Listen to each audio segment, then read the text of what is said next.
ፍቅር ሰልችቶኛል። በቃ ወረቀቱ ላይ እሷ እንደጠቆመቻቸው ነው የሚያሳየው። እንዴት አባዬ? ሰላም፣ እኔ እኮ ማድረገው ነገር ነው የጠፋኝ። ይሄንን አድርግ በይ። ወይ እኔ ልነግራት። ለምን ግን አንቺና እኔ ለምን ሌባ ነው? እዚህ ቤት በቃ እንደው ከዚህ በኋላ ሰላም የለም። አጋንን ተገባ ብራስቷም ነበር ገዛ ኃይል ሙሱ ባለበት ደፍሮ ክንዱን ሳይትራስ የማናምን የማ ወላዳ ገብቶ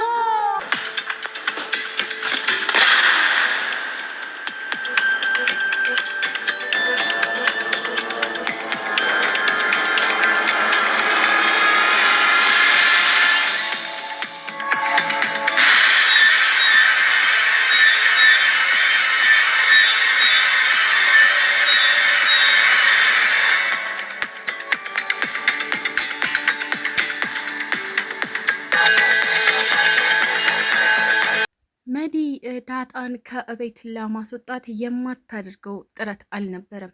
ታዲያ ዳጣ እየተሳቀቀች የምትገኘው የደረጀ ልጅ መሆኗ እንዳይታወቅባት ብቻ ነው እንጂ ከዛ ውጪ ሌላ የሚያሳቅቃትና የሚያስጨንቃት ነገር አልነበረም።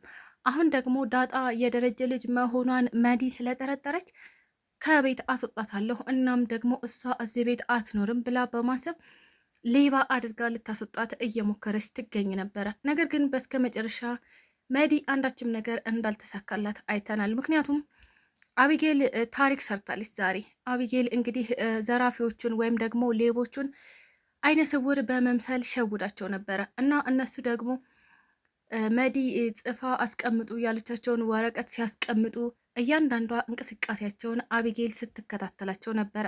በስከ መጨረሻ ውጤታማ የሆነችው አቢጌል ዳጣን ከዛ ቤት ለማስወጣት ያቀደችው እቅድ እንደሆነ ነቅታባታለች። እናም ወደ አባቷ ስልክ በመደወል አሁኑኑ ወደ ቤት እንድትመጡ እፈልጋለሁ በማለት ለደረጀ ወረቀቱን አንዳችም ሳታነብ በእጁ አስረክበው ነበረ።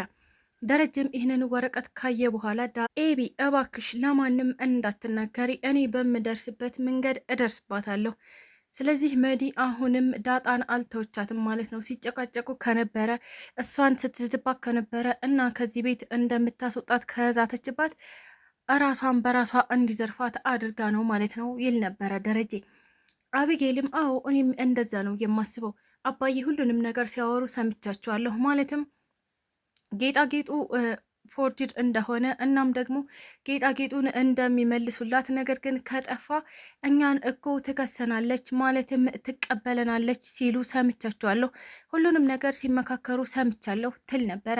ሰላም ጤና ይስጥልኝ ውድና የተከበራችሁ ቤተሰቦቼ እንዴት ናችሁ? እግዚአብሔር ይመስገን እኔ በጣም ደህና ነኝ። በያላችሁበት ሰላማችሁ ይብዛ እያልኩኝ እንኳን ወደ ቻናሌ በሰላም መጣችሁ።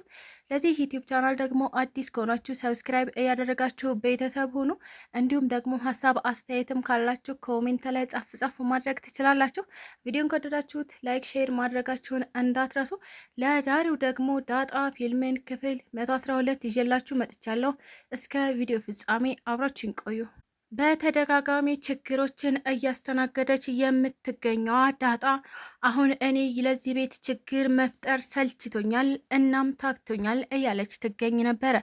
ዳጣ ምንም እንኳን ለዛ ቤት ክብር ቢኖራት እናም ለመጠንቀቅ ብትሞክርም ነገር ግን በተደጋጋሚ እየተፈጠረ ያለው ችግር በሪ ምክንያት ነው ትል ነበረ። ለዚህም ታዲያ አቢጌልም እባክሽ ዳጣ አንቺ አይደለሽም ምክንያቷ፣ አሁን አክስቴ መታ ነው እየበጠበጠችን የምትገኘው ትል ነበረ። አሁን ላይ አቢጌል ለዳጣ ያላት ስሜት እጅግ በጣም እየተሻሻለ እናም ደግሞ ለየት እያለ መጥቷል። እንግዲህ ዳጣ እህቷ መሆኗን ካወቀች በኋላ ለዳጣ የምትሰጣት ቦታ በጣም ደስ የሚል ቦታ ነው። ታዲያ የዳጣን እያንዳንዱ ነገሮች ልትሸፍንላትም ትፈልጋለች። አሁንም በስከ መጨረሻ መድኃኒት ወደ ቤት እንዲዘርፉ የላከቻቸውን ሰዎች አቢጌል አይነ ስውር በመሆን ልትጠቀምባቸው ችላለች እና እያንዳንዱ የሚያደርጉትን ነገር ስትከታተላቸው ነበረ።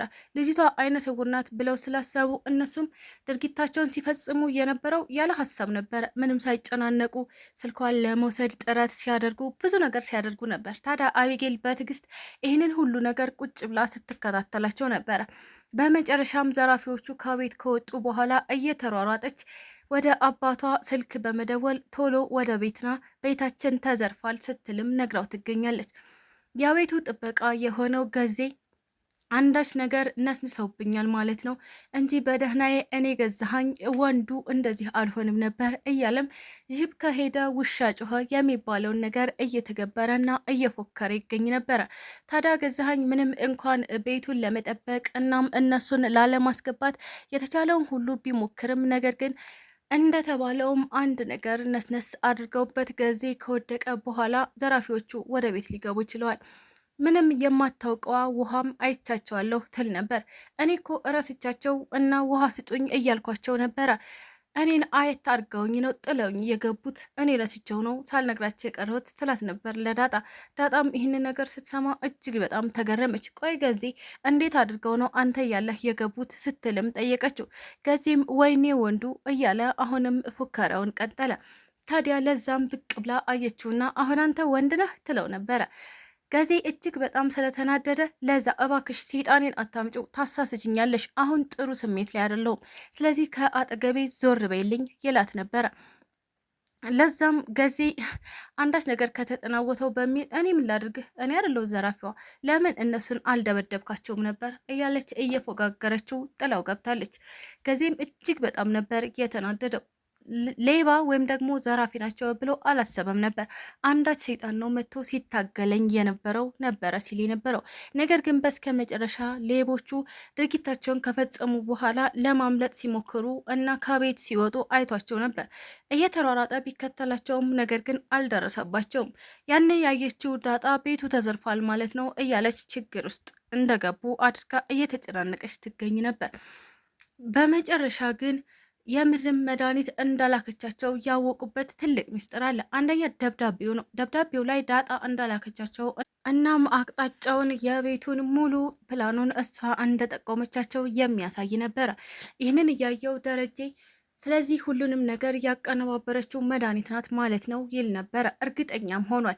እናም አቢጌል ለማንም አትናገሪ፣ ለዳጣም ሆነ ለእናትሽ ምንም አይነት ነገር አትንገሪያቸው፣ እኔ በራሴ መንገድ ሁሉንም ልድረስበት ይላት ነበረ።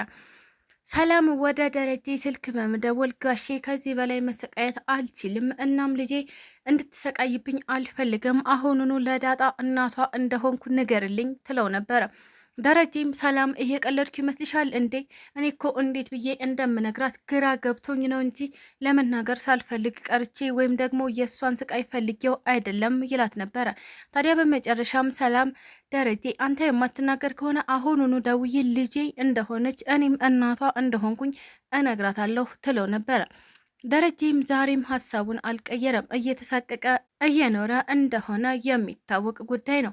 አሁን ላይ ምንም ነገር መደበቅ የማትችለዋ አቢጌል እማዬ እንዳትነግሪ ብሎ ነበር አባዬ፣ ነገር ግን አንቺ ስትጨነቂ ማየት አላስቻለኝም፣ ስለዚህ እውነታውን ልንገርሽ ስትልም ለእናቷ መድኃኒት ሁሉንም ነገር እንዳቀነባበረችው ነግራት ትገኛለች።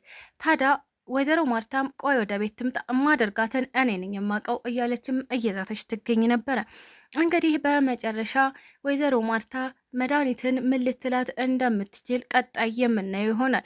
ምክንያቱም አሁን ሁሉም እውነታ ታውቆባታል። ወይ ቤት ለቀሽ ውጭልኝ ትላት ይሆን ወይስ ደግሞ እኔ አላደረግኩትም ስትላት ታምናት ይሆን? እሱም በቀጣይ ቪዲዮ የምናየው ይሆናል። ስለተከታተላችሁኝ እጅግ አድርጌ አመሰግናለሁ። ለቻናሉ ደግሞ አዲስ ከሆናችሁ ሰብስክራይብ እያደረጋችሁ ቤተሰብ ሁኑ። እንዲሁም ደግሞ ሀሳብ አስተያየትም ካላችሁ ኮሜንት ላይ ጻፍ ማድረግ ትችላላችሁ። ቪዲዮን ከወደዳችሁት ላይክ፣ ሼር ማድረጋችሁን እንዳትረሱ። ኢትዮጵያ ለዘላለም ትኑር እያልኩ ሰናበታችኋለሁ።